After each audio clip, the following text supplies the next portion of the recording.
Hello, everyone. You're listening to the Mindfulness broadcast, and whether you just bumped to the channel randomly or found an episode whilst looking for something specific, welcome. I'm very glad you're here.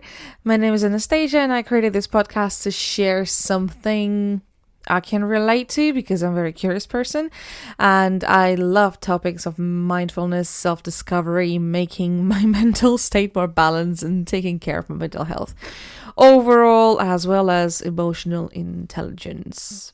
If you're a parent or you're planning to be, you might find this episode even more interesting because today we are going to explore mindfulness in parenting. You might really want to stick around in this case. And it's still interesting information even if you don't have kids or don't plan to have any. Maybe some of the tips might help in daily life, even within the communication or relationships at work, with family, with friends, when you're under the stress or pressure or something like that. As a parent, I can tell you that no matter how much you love your children, sometimes they press certain buttons that no one should touch, and parents feel like they're burning inside keeping their shit together, right? Unfortunately, a lot of parents lash out, yell, punish, give silent treatment to their children, or even physically punishing them. And in the UK, it's considered as an abuse, which I think is brilliant. I'm from Russia, and I don't know how things are there now. When I was younger, things were different, and I'm glad they're changing, but it's a completely different topic. I have done a parenting course when my son was born. And you know what, also when I say it's a parenting course, I find it funny how lots of parents get really defensive and then just say, what? A parenting course? Why on earth do you need that? You just kind of like roll with it and you learn as you go and everything.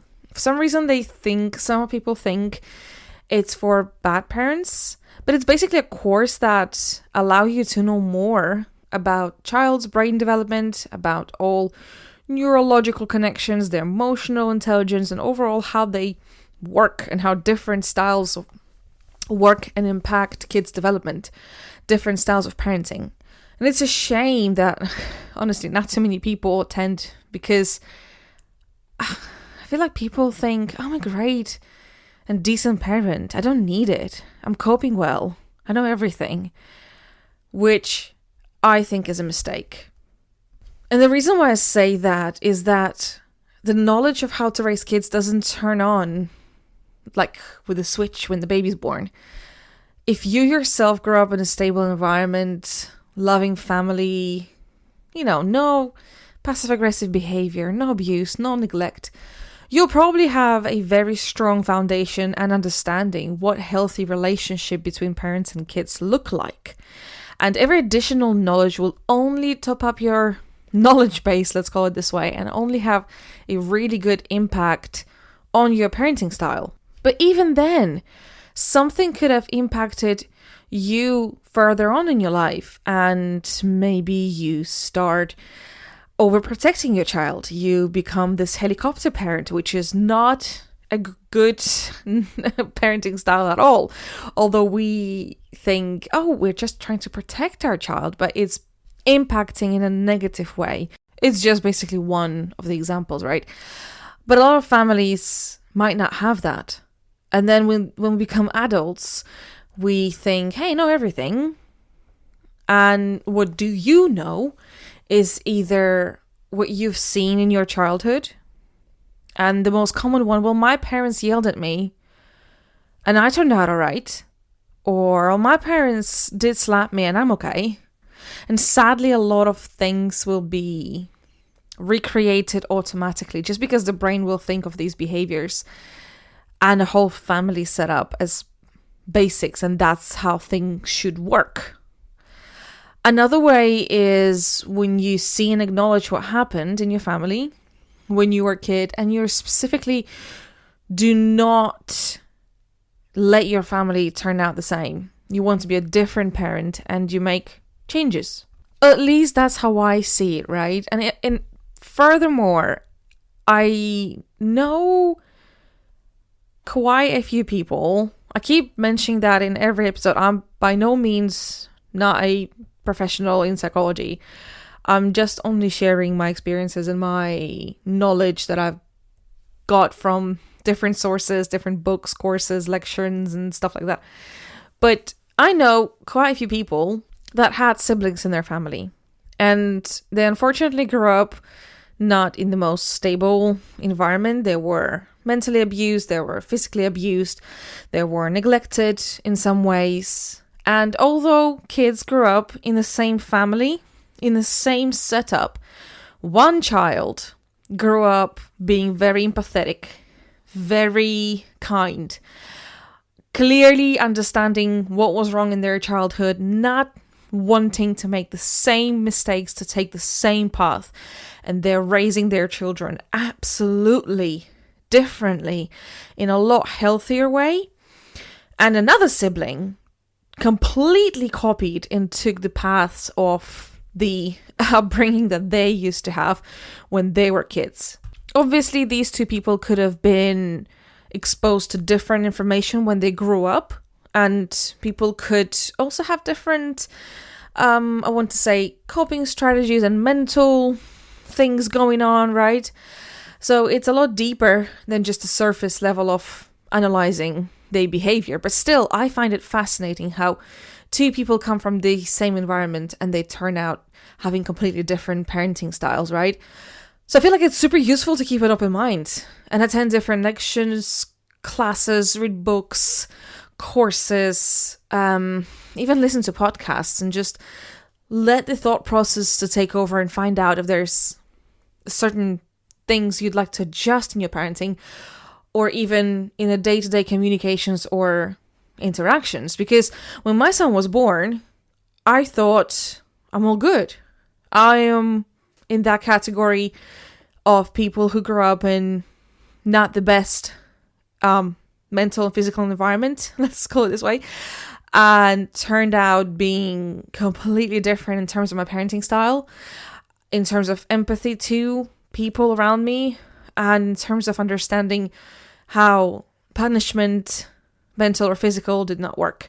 How, my certain reactions and certain triggers that I have, even in parenting, come from childhood, and that had to change.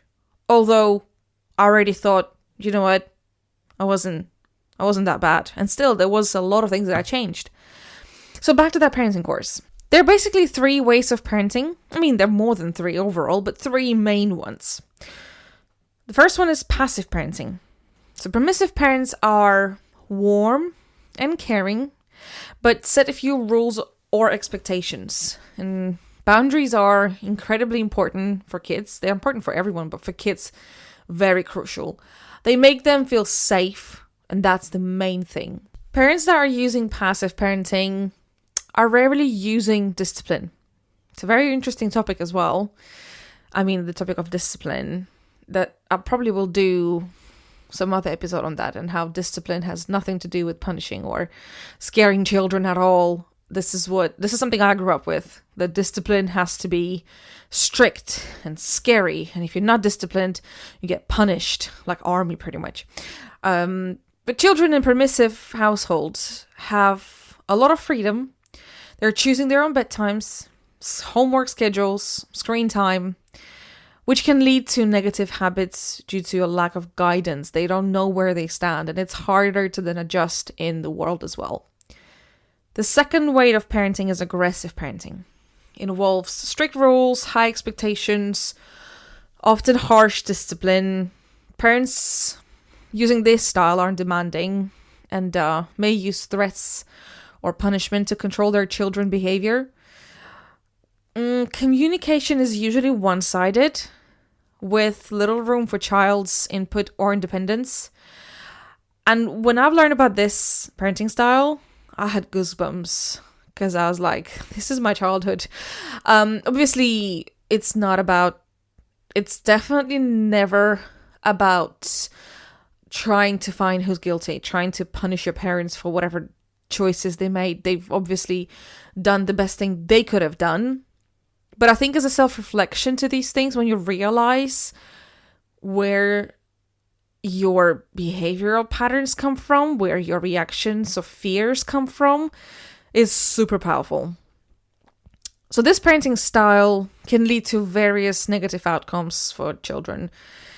They might develop low self-esteem, struggle with anxiety later on, have difficulty forming healthy relationships, and the whole understanding of healthy relationships will be different for them, rather than what they actually are. And, this kind of parenting is generally quite abusive mentally and physically. And a third way of parenting is assertive parenting. Is the best parenting style. This is like what we all should be aiming for. Assertive parenting combines clear expectations and rules with warmth and support. Parents using this style set boundaries, but also encourage independence and open communication. They will use positive reinforcement and fair discipline to guide their children's behavior.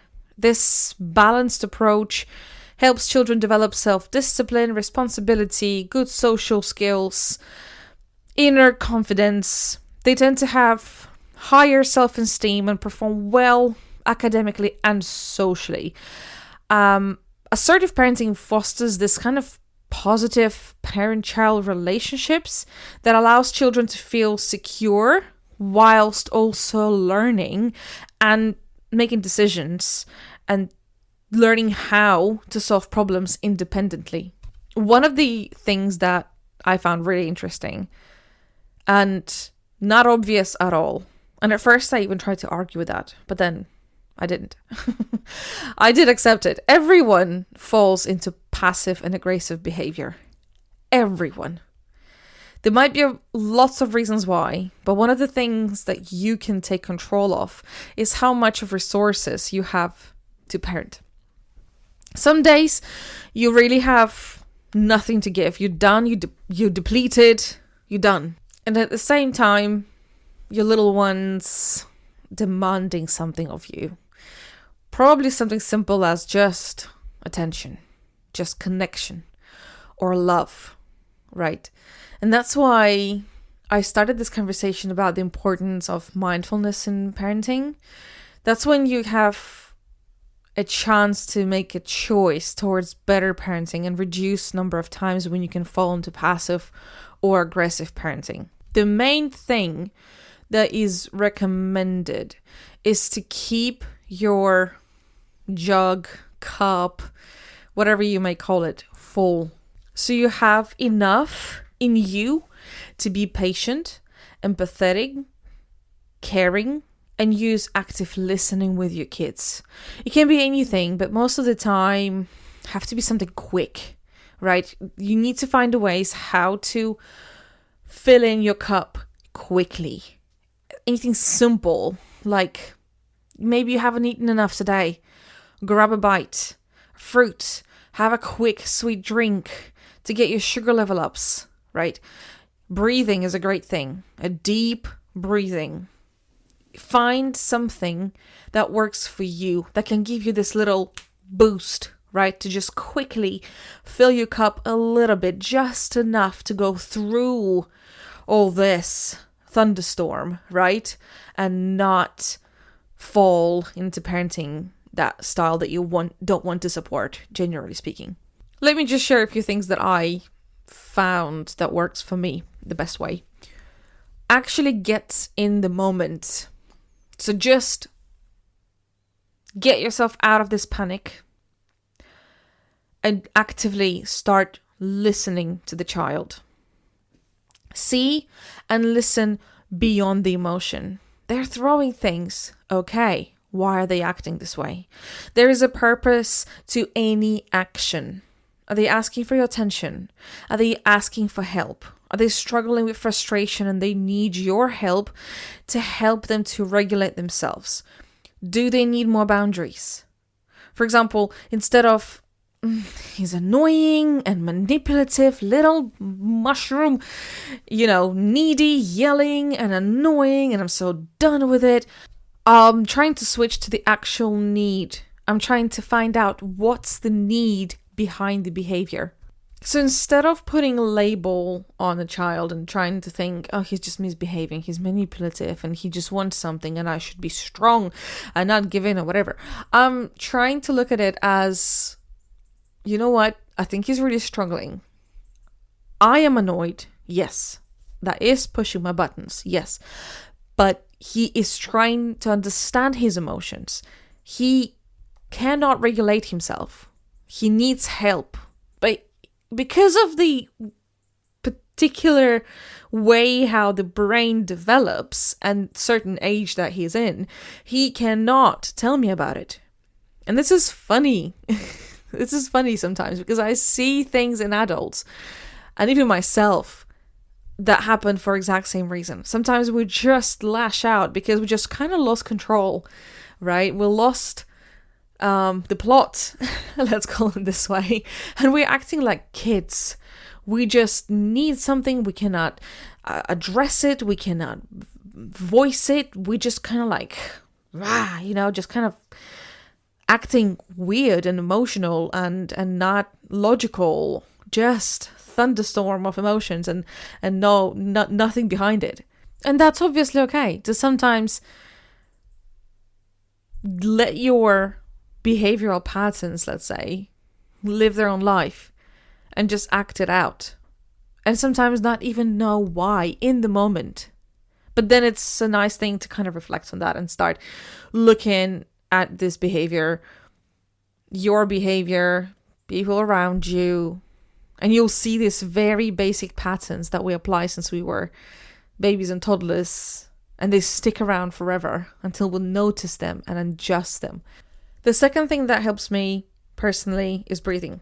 It helps me to just kind of root myself a little bit and reduce stress. It does help.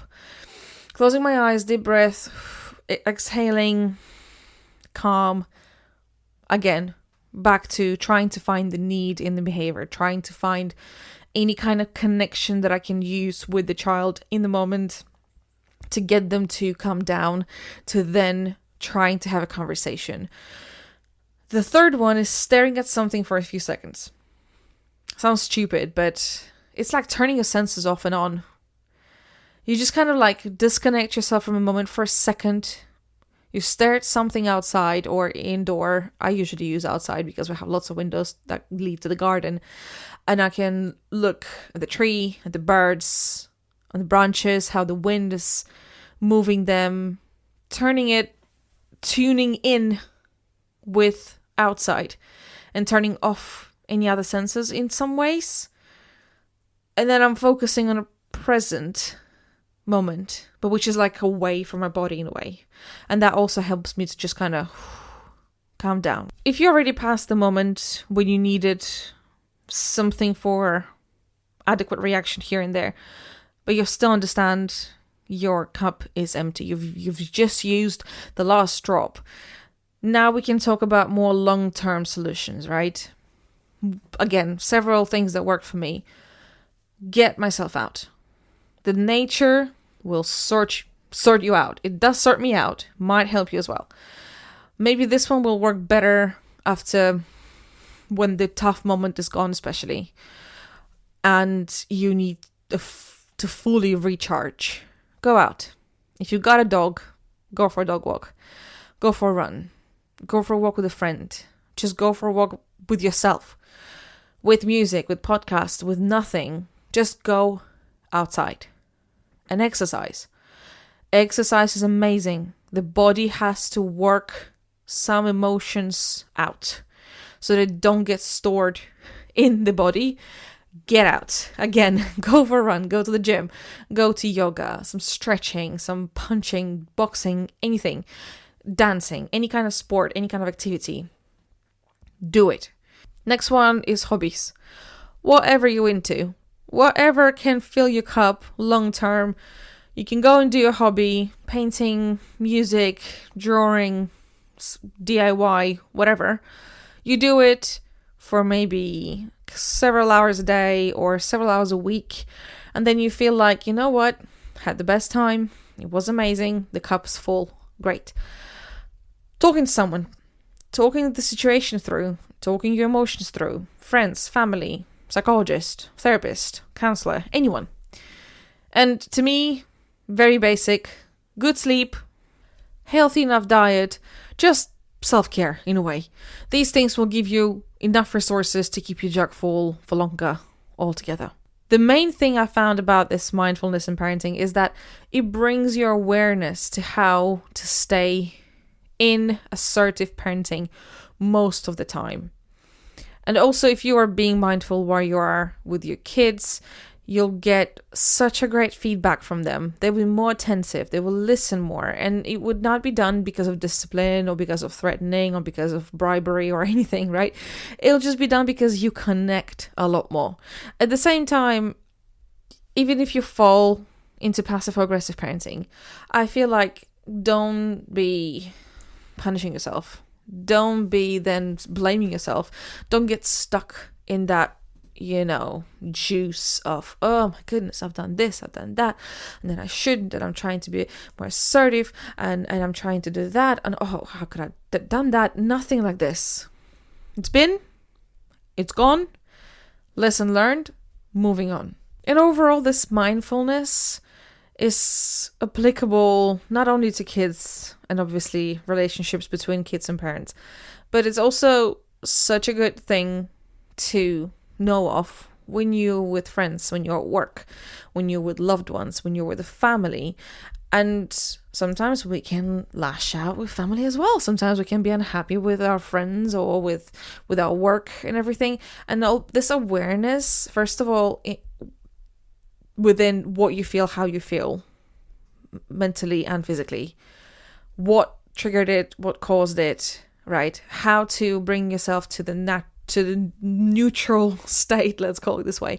How to get yourself out of that negative state, and how to top your energy and cup of whatever that is to feel normal, to feel better, to feel happier. Such good skills. A lot of people think mindfulness can be used mainly if you struggle with mental health, but I think it's useful anywhere in daily life. And getting back to the parenting, it's good for both relationships with your child overall, to build connection with them, and building an assertive parenting style and make better choices as a parent. So practice mindfulness, stay happy, and come back to listen to the next episode. It was great that you stopped by and listened to my voice. See you at the next one. Lots of love. Truly yours, Anastasia.